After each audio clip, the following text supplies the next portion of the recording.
In the morning, I remember his hands. I remember my hands, the way I thought I was a man that night.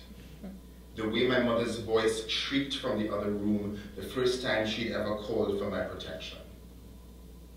The dark had already settled into the valley of our room when I responded, left my brother sleeping on the bed next to mine, and barged in, my father's hands big as a clown's that night, coming forward swinging, it seemed, like scythes. A 16-year-old knows enough about loss, the myth of protecting a woman. A 16-year-old, if he is lucky, has already swung his fists with a murderous intent and learned to love the jaw those fists have cracked. He knows the heart's riot and the fear. He knows the laughing mob of madness that entertains violence, pushes at him to beg for blood, begging of its fists or his tender mouth. And a boy of 16, if he is lucky, already knows those fists wait at killing time.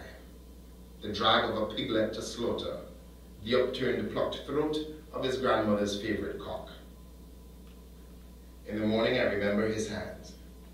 How my own battered them aside, pushed my stepfather in the chest, threatening him to come closer to her and I'll kill you tonight. How every sinew in me willed him forward, believing my teenage frame ready for a grown man's weight, believing his blood my birthright.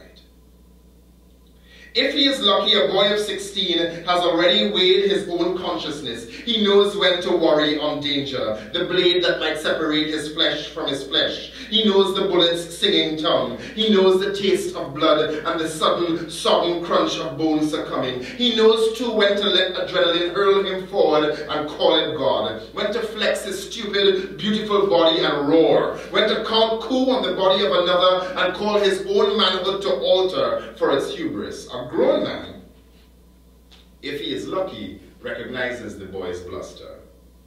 He gives it a dance floor. He honors it in his own wise capitulation. My stepfather did not break my ribs that night. He did not throw me bodily from the room or knock my teeth from my head. He did what a lucky man knows how to do.